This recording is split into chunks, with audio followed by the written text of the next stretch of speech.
The world bleeds every single month.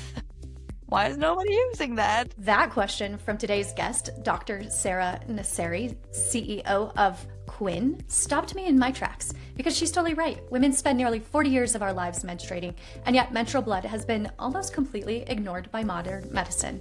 Sara is seeking to change that. I was studying medicine. I was spending a lot of time in clinic, doing different rotations. I developed a passion for preventative care. Patients rarely go to the doctor unless it hurts somewhere. It's already too late to be preventative in many cases. We don't actually have a lot of good ways to monitor what's going on in our bodies to enable that early detection and prevention. That was going on in my mind. Blood being the most commonly used bodily fluid for any diagnostics was top of mind. How do we get access to blood regularly, conveniently, in an easy way? Then it just hit me that half of the world bleeds every single month. So she started asking a new question. What if the body already had a built-in way to tell us what's going on, regularly, conveniently, and without needing a blood draw?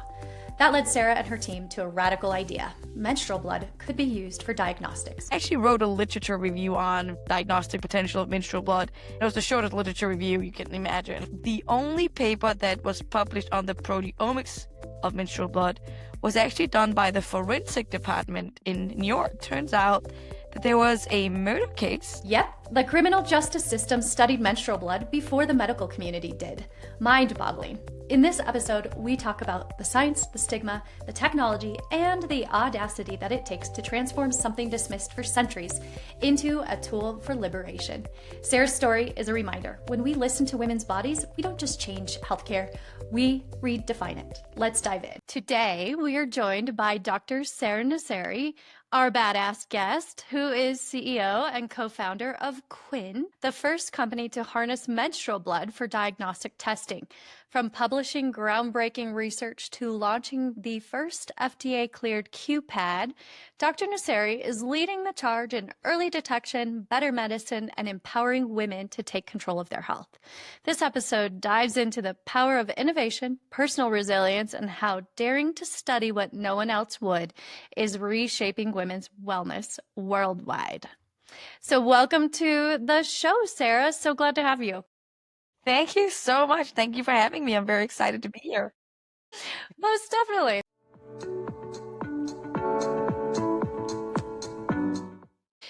Despite representing more than half of the population, women are still massively underrepresented in clinical research. Only 4% of healthcare R&D funding goes towards female-specific conditions.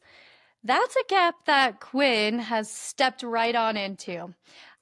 What first inspired you to explore the clinical potential of utilizing menstrual blood? And it was actually something that came to my mind while I was still in medical school. So I was studying medicine. I was spending a lot of time in clinic, doing different rotations.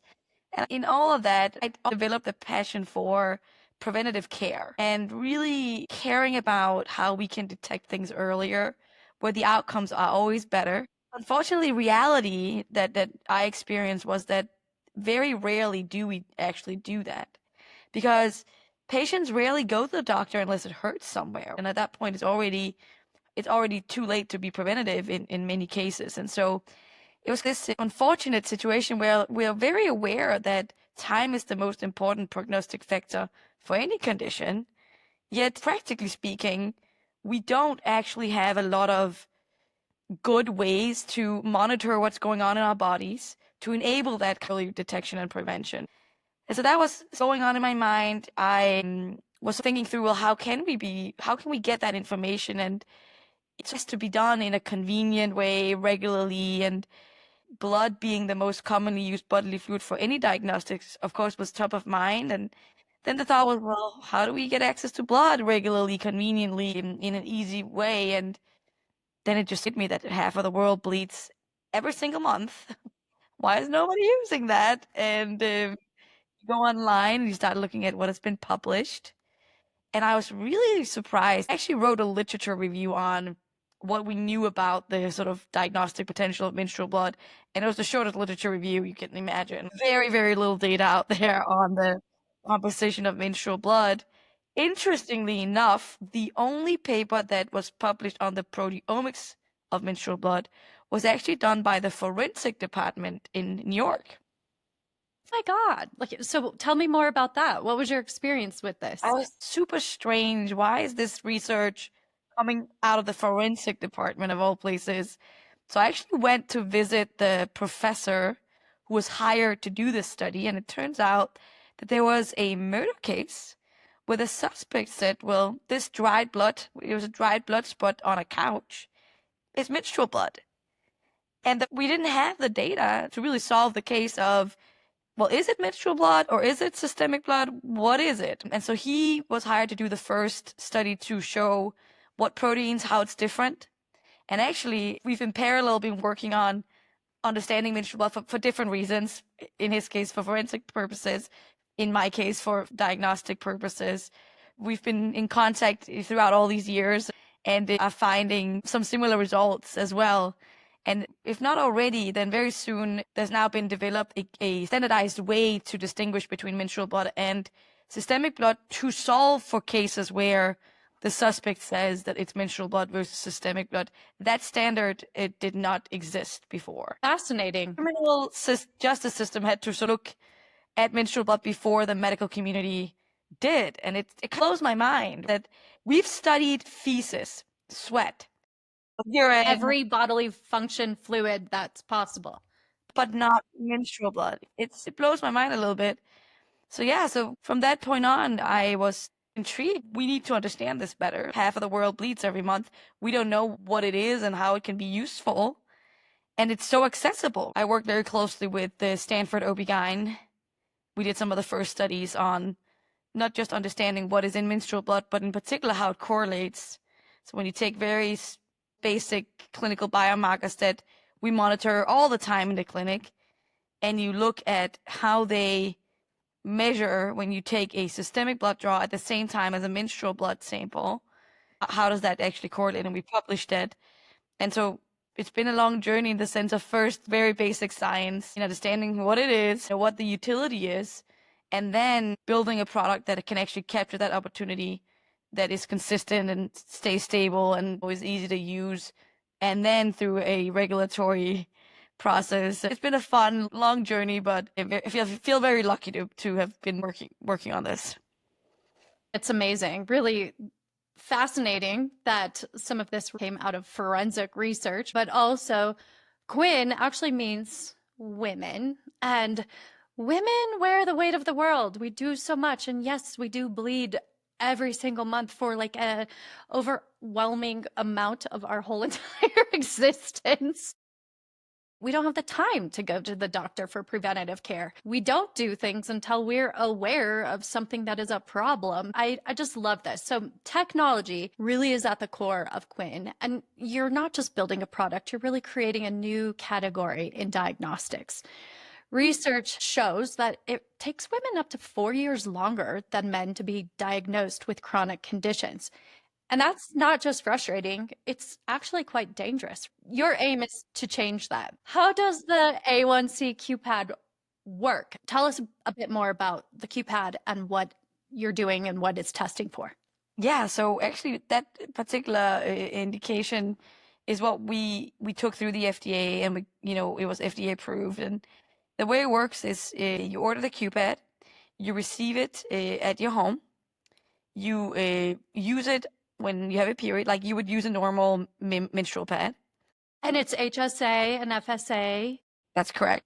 Women wear it typically for about 2 to 4 hours, but it depends. Some women also wear it overnight. We recommend that women use it on their heaviest day. And it's also interesting because women report back quite differently. Most women, that's the second day, but for some women, it's the third. For some women, it's the fourth day. So it depends a little bit on your flow. Once you've used the QPAD, and again, it's used like any other menstrual pad, but the difference is that there's a little tab that you pull once the pad is saturated.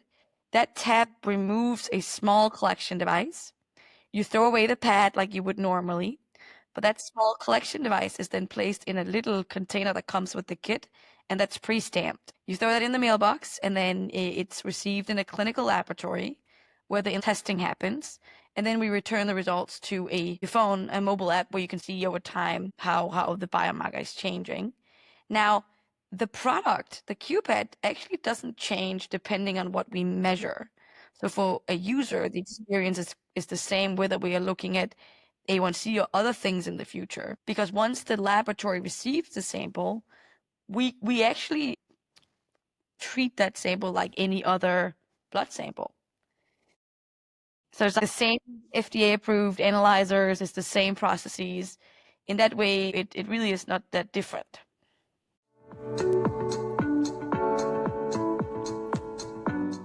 What other biomarkers are on the horizon for Qvin to be able to facilitate preventative diagnostics for? We've published on a number of biomarkers that we know work really well on the Qpad.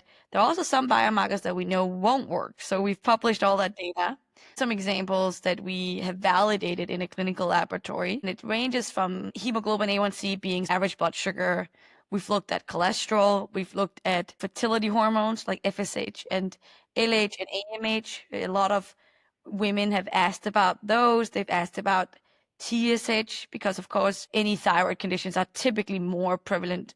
It's mostly women that are affected, and so being able to monitor that is important. Inflammation biomarkers, and then of course one of the indications that we're really excited about, which we've also published with Stanford University Hospital, is the Qpad's ability to screen for something like cervical cancer.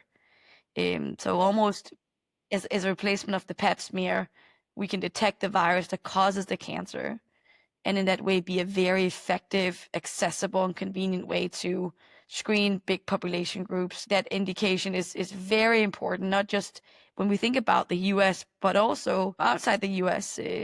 Not everybody has access to an OB-GYN. For still a lot of people inside of the US, it's hours of drive to get to an OB-GYN to get the Pap smear done. And this is just a way they can do it from the comfort of their own home and in a very accessible way. So these are examples of areas that we've looked at, and we are really just scratching the surface of what's possible here. We need more collaboration. We need more institution getting behind this opportunity to fully understand the potential.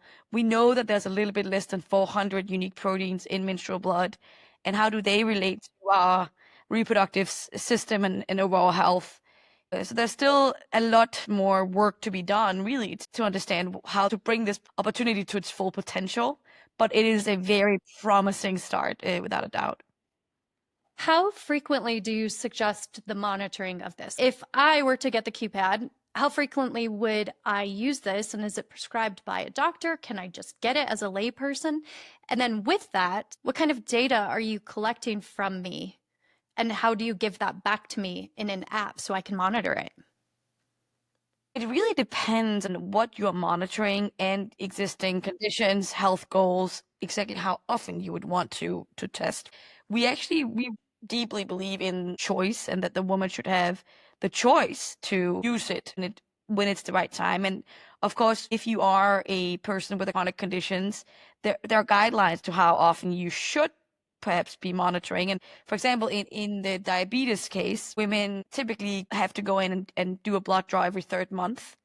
Well, they can use the Qpad as a replacement to get their A1C. That's what was FDA approved. However, we actually hear from a lot of women that they want to know even more often what is going on, so that they can stay more proactive, and so they can know ahead of time if it's going in one or the other direction. For somebody with thyroid conditions, it's actually every 6 months we want to monitor some of these. It really does depend. And then women are, in fact, very concerned and engaged with their healthcare, much more so than our male counterparts.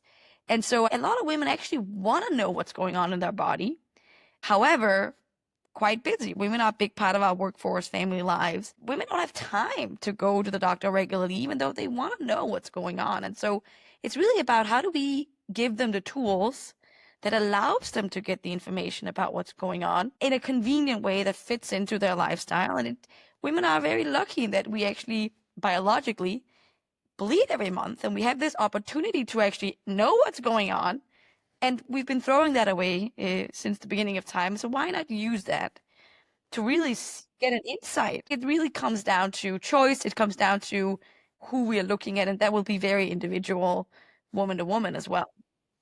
To your point, I'm sure you've heard of Dr. Joanna, CEO of MediHealth, but she was just on with a physician on a webinar earlier this week, and she explicitly said women care about wellness versus living to 100. We want to be healthy as we're living through perimenopause, through menopause, through becoming grandparents, all of the things. And so having a tool like Qvin has created, a product that allows us to have preventative knowledge and care for ourselves in a way is otherwise prohibiting, like going to the doctor or having to have an appointment to go get a blood draw or whatever it might be. So many hurdles that we don't want to deal with. So this is such a beautiful way to leverage science and technology to increase accessibility and improve health outcomes. I do agree, Brenda, and it's about time, to be honest. How could it take that long to understand like something as basic as like what is our menstrual blood? It just blows my mind. But it speaks to what you said that women have not been included in medical research or science, and that there is a gap there that we really, really need to close. And the way we close that gap in medical research is by finding areas of where we can accelerate our data collection and understanding and research to start to really understand female biology. Finally. And there's so much opportunity for that too, in terms of how many proteins are in menstrual blood. Oh my gosh, mind blown. Hey ladies, I'm talking to you. What if your period could help you prevent disease? What if your period could help other women prevent disease? With the FDA-cleared Qpad from Qvin, menstrual blood becomes a powerful tool for early detection, right from the comfort of your own home. You can monitor your A1C, track your hormones, thyroid hormones, fertility hormones, and even screen for cervical cancer without ever having to have a single blood draw. That would be amazing. But guess what? It's science, it's smart, and it's about damn time. Visit qvin.com, that's Qvin, and discover the power in your period. Tell me a little bit more about how Qvin is using AI or machine learning to analyze all of this data, the data that the menstrual blood is providing, and contributing to early diagnostic insights. And again, coming back to choice, women have the choice to participate in medical research or not. So it's really an individual choice that everybody can make for themselves. Of course, we hope that women will choose to participate in medical research, because really the goal of Qvin is first and foremost to give you, the woman using the Qpad, insights about what's going on in her body. And really more than just the data in this moment, it's about how things are changing over time. The other thing is by how can we collectively really start to understand female biology and close that gender data gap that exists in medical research. And that's why we hope that women, will say, okay, one thing is I can use it for myself, but how can we collectively really start to close that gender data gap for the next generation? And so we do have a, opt-in where women can say, I would like to participate in medical research.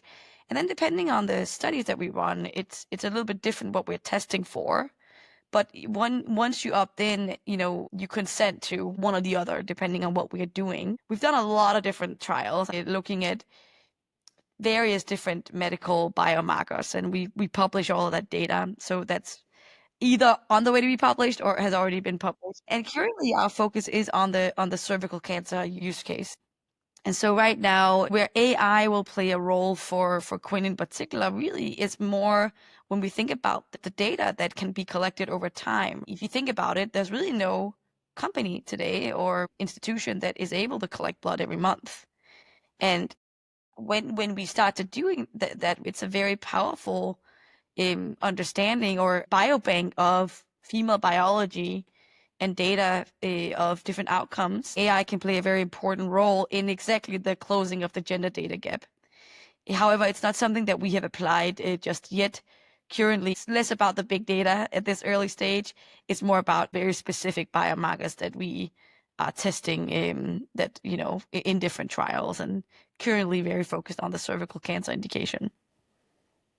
So much opportunity. One of my first guests was Alice Uedo, and she's the CEO of digitalhealth, and they're doing precision medicine for birth control. And in the works, it's more menopause care as well. But imagine precision medicine to treat cervical cancer.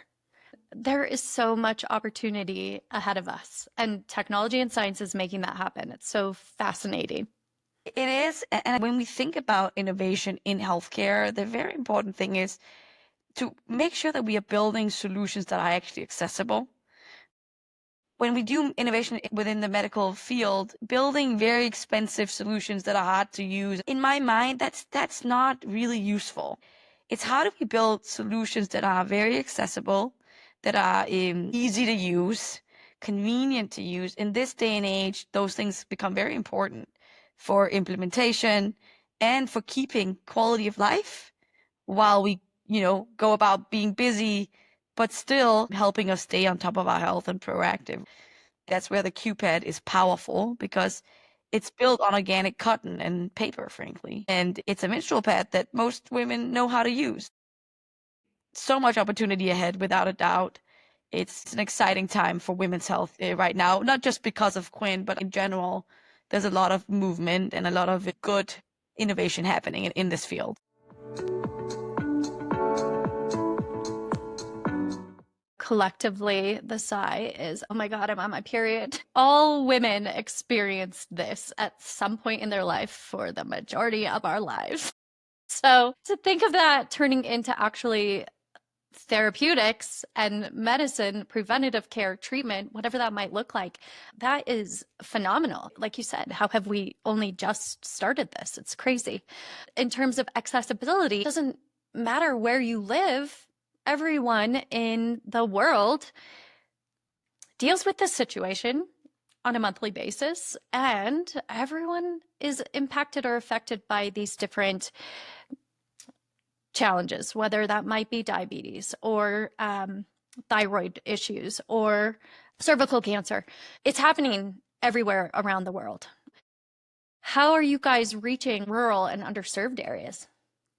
One of our very first studies we did was in rural Zimbabwe. Part of the reason why we know that the Qpad can detect and screen for cervical cancer is because of that study. And we learned how urgently we need solutions for rural areas like that, but also that there is a acceptable way to collect. Because one of the concerns we had in this particular region was nobody is excited about the period. And in fact, it still is a stigma and a taboo and something that women don't talk about. And so that was in particular in some communities, it's looked at as almost like an evil.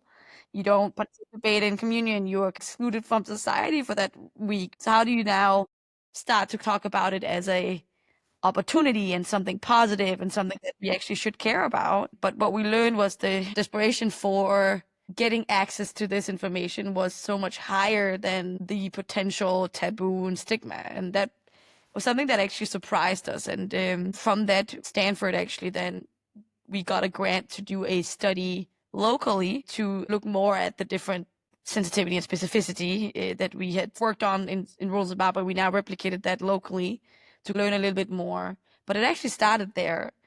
And then on top of that, we've done quite a bit of work in Southeast Asia where the screening rates are very low for cultural, religious reasons. It's a lot to ask a woman to come in, get undressed, get on the table, spread your legs and get a speculum inserted to then collect these cells.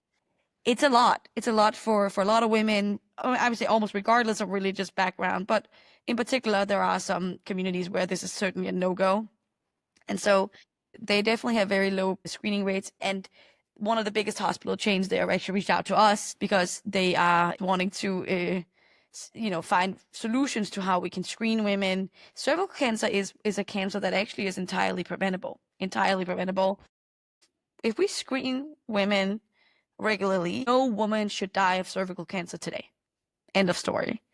And so the fact that women are dying is devastating, and it's young women. We've done some work there. We've looked at also acceptability in Europe, actually, among women, minorities, and we're just seeing that there is a lot of potential for this platform to have an impact here at a global scale, because menstruation is a global phenomenon. It's not tied to geography or really anything. It is for all women. We are equal in this particular part of our biology. And so the QPAD is a global solution, and reaching areas where there is an even bigger need is something that we care a lot about internally here. I absolutely love this. It is one way that we can help straighten each other's crowns, so to speak, to help other women feel seen and heard, and to help them really have access to their own choice and to having a solution right in front of them that is easy, accessible, to really make their lives better.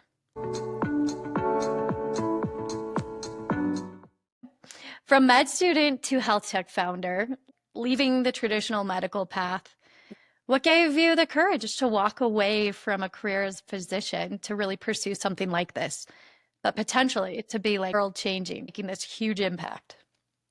I've asked myself many times, what was it? Because in my case, it was that decision of leaving where I'm from and family and going to a new country. It's weird when I say this, because at the time, it really wasn't a choice. Of course it was. I made a choice. I was very driven. At the time, we didn't know if there was any potential. It could very well be that the first studies would have shown that it doesn't correlate. These biomarkers do not really match up.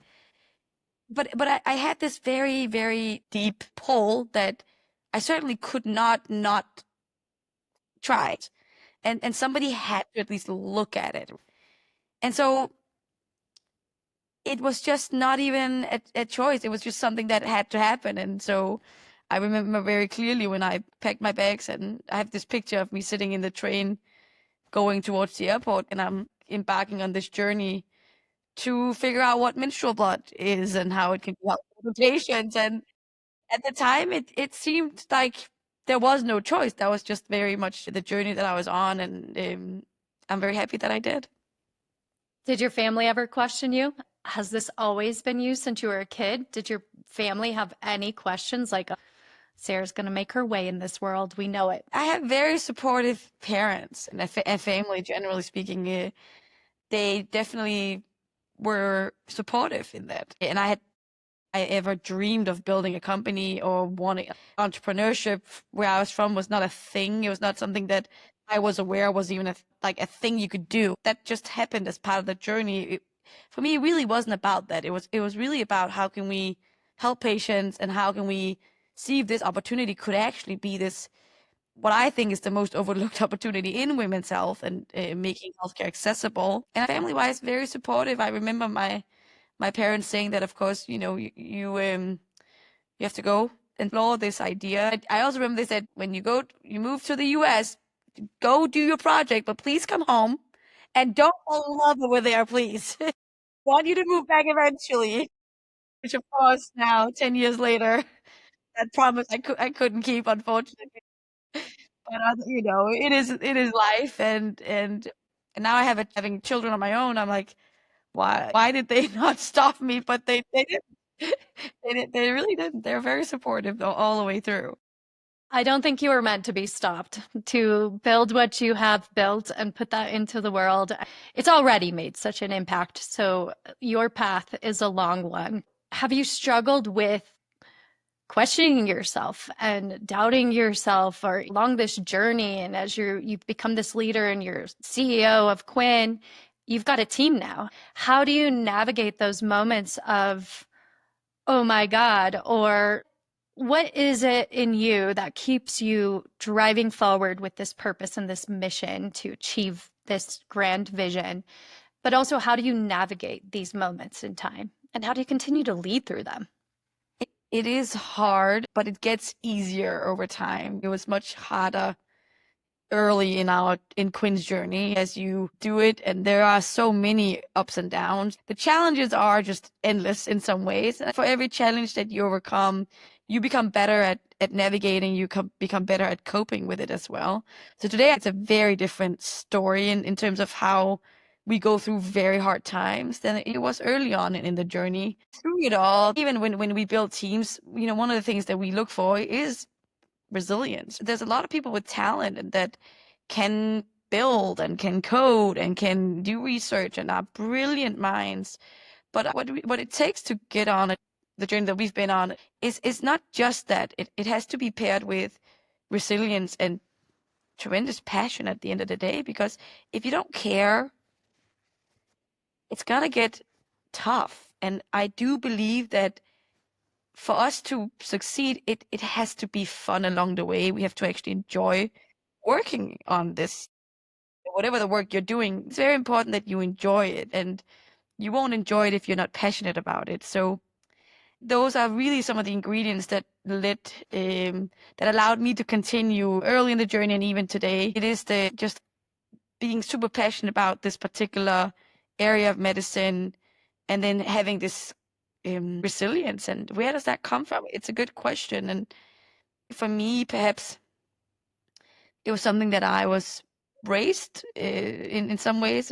For my parents, we were taught that, when you commit to something, you finish it. Whether that's a project or a school, you join some volunteer work, sports team. In my life, I engaged in not too many things, but when I'm engaged, I'm very committed.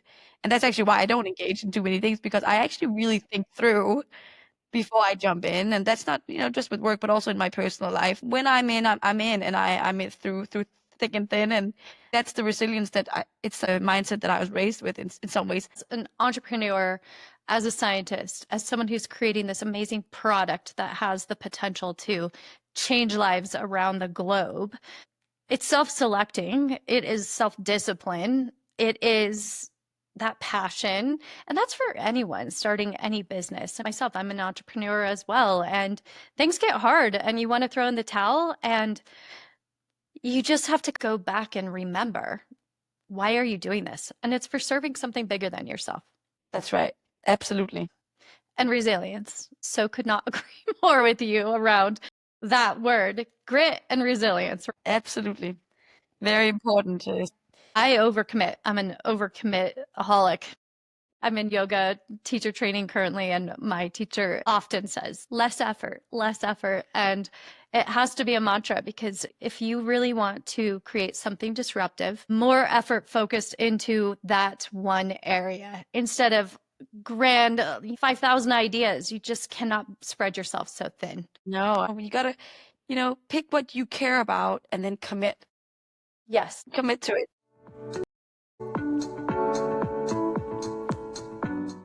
You mentioned a little bit about your team. When building Qvin, what qualities do you prioritize on your team? When your mission touches something as intimate and as taboo, stigmatized as menstruation, how do you hire for those certain qualities, and what are they? I definitely don't think anybody on our team are squeamish. The word menstrual blood and vagina and these kinds of things, nobody feels uncomfortable with these kinds of words. We have a very diverse team because the product we build is quite diverse in the sense that it's hardware, it's software, it's medical research, it's laboratory. And that way we look for people with the background in whatever we're hiring for. Really the main thing is that resilience and grit. And we look for, examples of where an individual may have shown that kind of characteristics in the past. And then, of course, that they fit in with culture and that they are fun and passionate about the topic. But the grit is really almost the most important part of it in some ways. Yes, definitely. How do you cultivate innovation and resilience on your team, especially when your work is up against cultural and, let's be honest, systemic resistance? We have people on the team that are driven also by working on something that's never been done before. In terms of innovation and being on the cutting edge or the bleeding edge, as we say it, of our little team, people that are driven by that, this company is naturally will satisfy that particular interest, because everything we do almost has never really been done before. When we look for any really given area of women's health and how menstrual blood can be utilized, and we publish on it, basically the first to do it. So that part can be satisfying to a particular group of people who are motivated by innovation and novelty and these kinds of things, which for some people on our team, that is the reason why they join also. It is, one thing is to be passionate about women's health. Another thing is that you can be passionate about just the fact of doing something that has never been done before. And that holds true for some people as well. For sure. People are going to self-select to Qvin because it is something new, innovative, totally novel, has not been done before. But then it's likely they've got some sort of story that resonates with them about an experience in their life, with women in their life. If they are a woman, they experience it themselves. Right. That's right. You can relate to it. Even for the males that we work with, they have daughters, they have wives, they have mothers. They actually bring a perspective to the table that is also healthy. And of course, sometimes it's not the right fit, and that there is not that maybe perhaps grit or resilience or ability to keep going in these very hard times. And then it's better to find somebody else, or everybody kind of move along their journey in a different way. So that of course also happens and has to be allowed to happen. It's completely okay. So that's part of it as well. Right. What is really cool is the impact that you are having and the people that are working with you. It's like a ripple effect. That one little ounce of empathy, that little bit of understanding, having some awareness to what a woman goes through, and also creating something that really can change lives. And we have it right in front of us. We have the tool to create preventative care. It's amazing.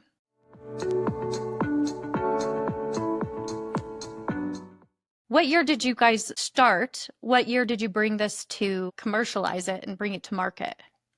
So starting the company has been about 10 years actually. It's been a long journey. And of course, early on, it was really mostly about understanding the diagnostic utility of menstrual blood, more so than it was about building a company and product. And it was quite basic science at the time. We obtained FDA clearance about a year ago, a little bit more than a year ago. So it's a very long journey. We've been around for a long time. And there's been many phases of the company. The commercialization phase is still quite new for us. And we are sort of navigating what the best path to do that is. How do we really put the resources that we have to have the biggest impact? So we've been around for, I would say, about 10 years, maybe a little bit more than that even. You should be so proud. That is a very long time. But if you think of that, 9 years in before you got FDA approval. For other founders listening, what is something that you would share with them to do early to build a values-aligned team, but also what would you share with other founders who are starting out? In any given situation, when you are building something that hasn't been done before, there is not necessarily a right decision. There is a decision to be made. And you as a founder have more data and input than anyone really to make a decision on which path is the right path to go down. So even though it's hard, especially early in a journey, because you have to follow your intuition, but that intuition is not very mature. You haven't built teams for many, many years. It's hard to know, am I doing the right thing? Am I not? And there are many decisions that have to be made, and more so will come as the company matures. But it's to have a little bit of faith in your gut feeling and in the fact that you often you need to make a decision, and being the founder, you have the tools and the data and the insight to make that decision, even though it may not feel like that. And sometimes it's okay to, of course, take in input, but at the end of the day, you know what you need to do, and nobody can tell you really what to do because you are doing it for the first time. Having some faith in yourself and that you're doing good work and that you don't give up, keep pushing at whatever it is that you're passionate about to be part of designing the future that we all want to live in, instead of just being a participant. Really get in there and start to create solutions that you care about. You can do it. I'm very much a believer that we all have good ideas and we all have the ability to bring them to fruition, but it's about believing in yourself and finding that resilience and passion that really does take to kind of bring something forward. Most definitely. And I would add to that self-care, because as intuition is huge, and yes, you have to listen to that, but You're also an entrepreneur living in this world somewhat by yourself. And so practicing that self-care and really recognizing and honoring the work you're doing for yourself.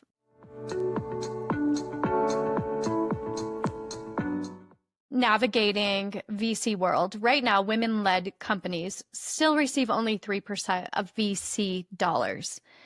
That's less than 2% of all digital health funding that actually goes to women's health startups.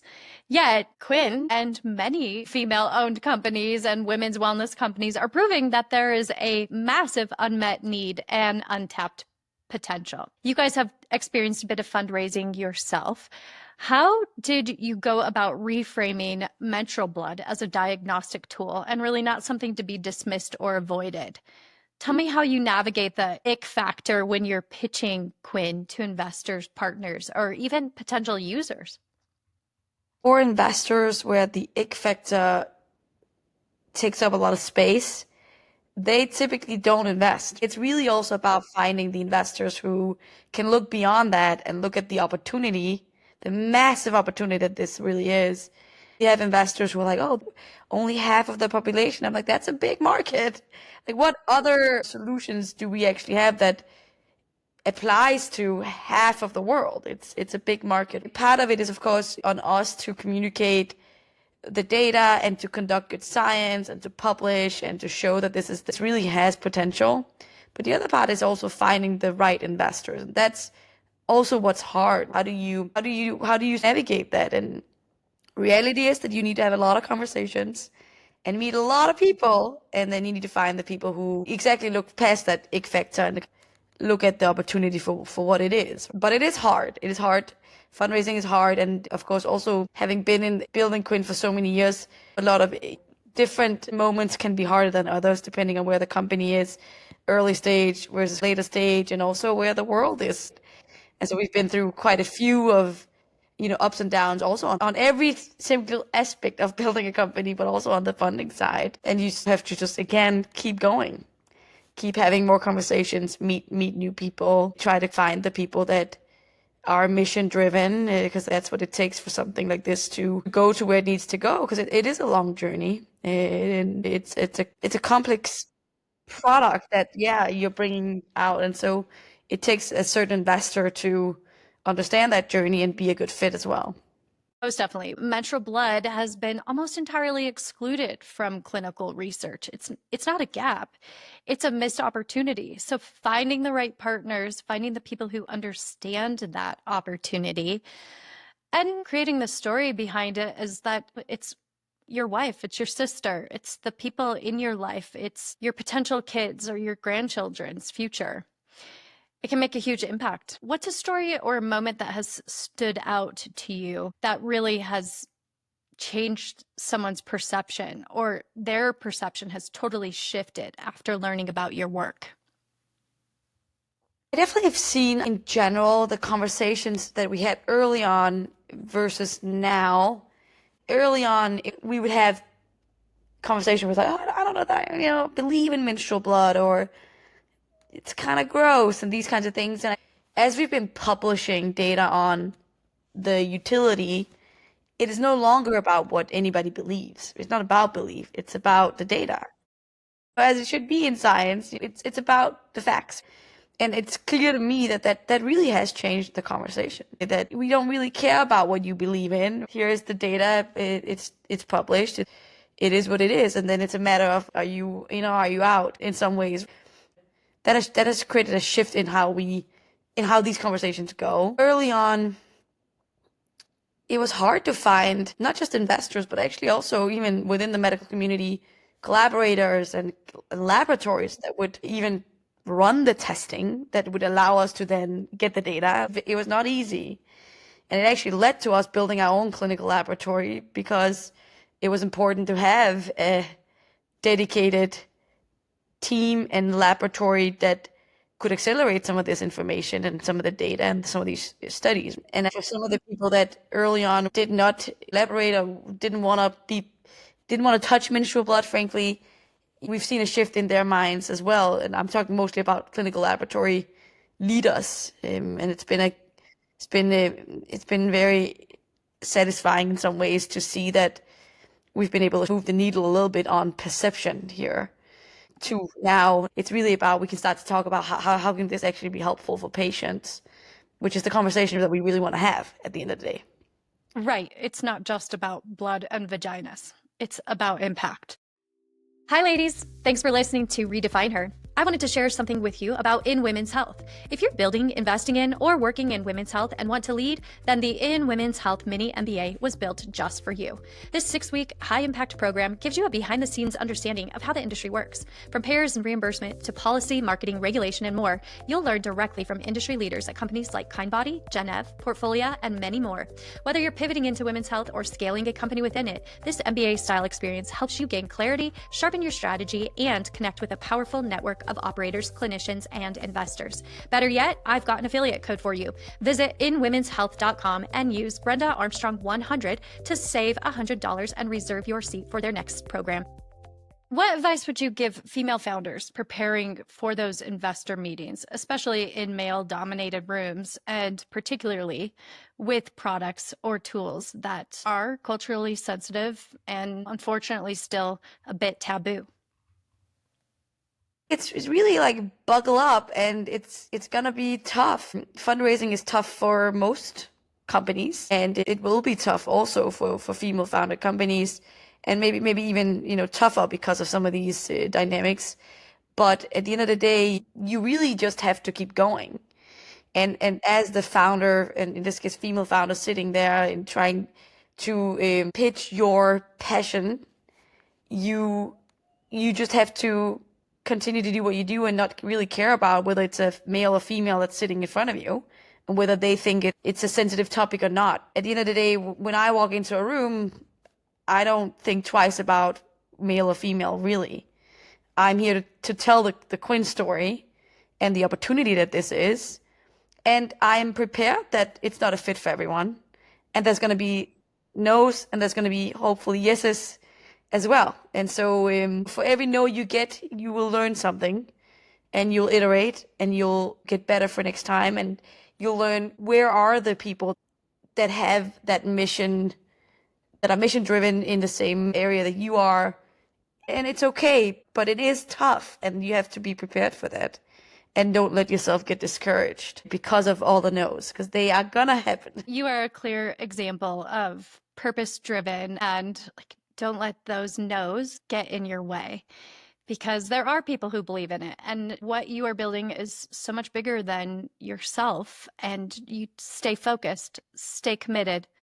We're not the stories we tell ourselves, so fully believe that the impossible is possible. Absolutely. Absolutely. We like to pass the mic forward here at Redefine Her, and our last guest left a question for you. What do you believe is the most underestimated factor in driving meaningful innovation in healthcare? I want to say funding. Oftentimes, whatever we think we need to get to a milestone, we should be probably adding 20% to that in some ways. In particular, what we've seen in the last years, there's been a lot of unknowns, and we had COVID that caused a lot of delays within the regulatory waters. We had a big regulatory change last year that just changed again this year. And these are the things that you can't really prepare for. And so in order for medical innovation to move forward, you need funding, and you should be careful with underestimating just how much you actually need. There are many things that actually can be slightly underestimated as you go on this journey, and you're going to make mistakes, but again, you're going to learn from them. And then hopefully as you navigate, you make less mistakes in some ways. So funding is one example. Many other things could also be true to answer that question, really. So funders, if you're listening, find something you're passionate about and align yourself with that, especially as it relates to women's wellness and women's health, because the amount of funding that goes towards women's health and products and care for women, research, development, you name it, is so low. And so many people could benefit from an injection of funding and belief. Absolutely.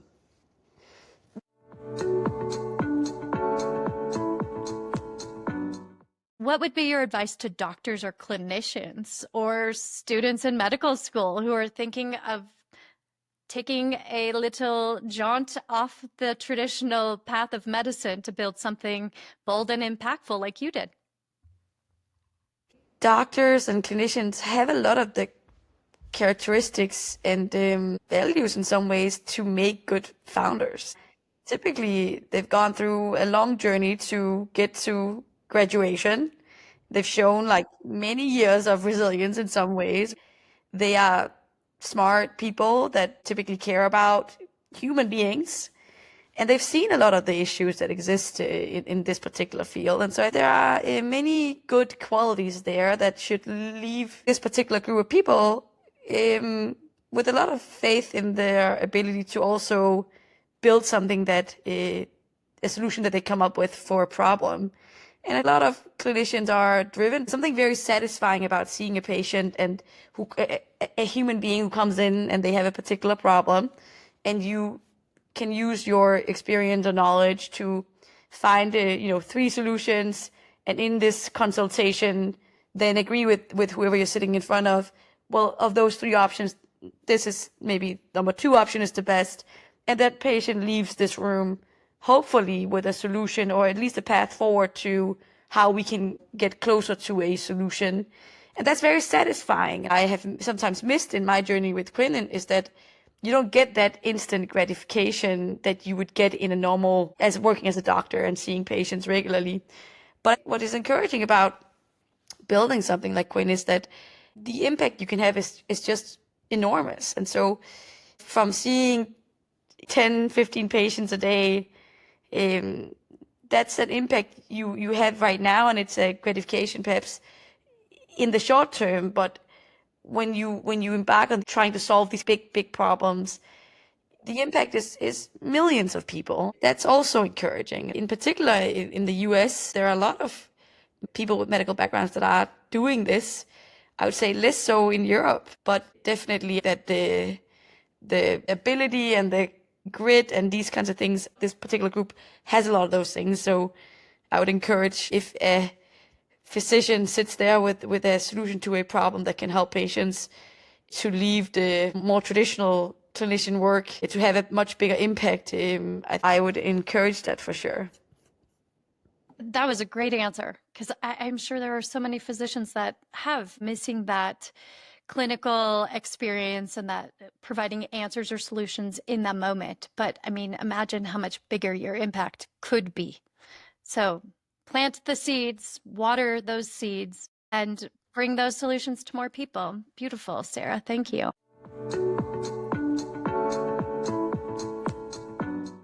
How do people find out about Qvin? Where do they go? How do they get the Q-pad? What would you advise our listeners to take action? Right now, we hope for listeners to participate in the research that we're doing. And we are launching some trials very, very soon. And we hope that women will participate to really understand female biology better.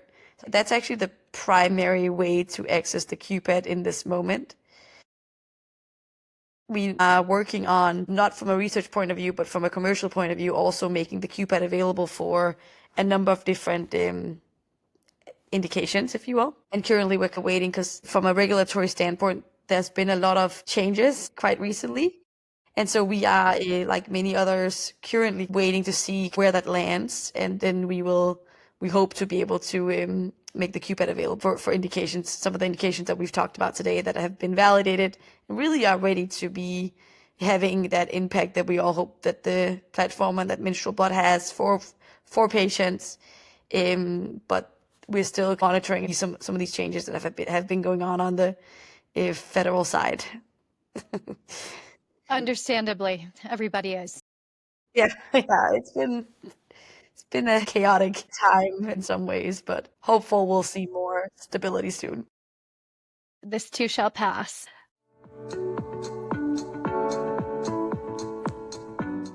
You can go to Qvin.com, but it is spelled Qvin. diagnostics.com. And there is power in your period, ladies. So join their email list, sign up as a participant, and help with the research and the data. That is amazing. Well, thank you so much for being on today. I so have appreciated this conversation and all of the insights and wisdom that you've shared, and really what you're doing. You're making just a real impact to women around the world and to our ability to take action and have more of a choice around preventative care. So thank you for being a guest today. Thank you so much for having me, Brenda. I enjoyed it as well and really appreciate the conversation. So thank you so much. Thank you. You heard it here. The power in your period is real. What Dr. Sara Naseri and the team at Qvin are building is not just a diagnostic tool, it's a movement to close the gender data gap in healthcare. With the Q-Pad, women can monitor A1C levels, and in the future, they can also monitor fertility hormones, thyroid function, even screen for cervical cancer. There is so much opportunity with the Q-Pad and with Qvin's research and the products that they are creating. You can do this, ladies, all from the comfort and privacy of your own homes. But let's be clear, this is not just about a product, it's about access. It's about the 4% of healthcare R&D funding that goes into female-specific conditions. It's about the less than 3% of VC dollars funding women-led companies. It's about the millions of women still being told to wait, to prove themselves, to accept less. And it's about women like Sara who are not willing to wait. If you're curious, inspired, or maybe even fired up, head over to qvin.com. That's QVIN.com to learn more. You can join their research, sign up for the latest studies, and be part of building the future of personalized, accessible care. And hey, if this conversation lit a fire under you, pass it on, text it to a friend, share this on your stories, on your socials, and let's keep amplifying the voices like Sara's and build a world where every woman has the tools to understand her own body. Until next time, stay bold, stay curious, and remember, your wellness is worth redefining. If you enjoyed this conversation, don't forget to subscribe here or anywhere you listen to your favorite podcast. And be sure to share, like, and leave a review. Together, let's continue to redefine what's possible in women's health and wellness. Until next time, stay inspired, stay empowered, and keep redefining her. This episode of Redefine Her is produced by Taryn Long and Brenda Armstrong and proudly sponsored by Idiom Talent Partners, experts in search and placement services for health tech and femtech companies focused on building dynamic, inclusive teams. Learn more at idiomtalent.com.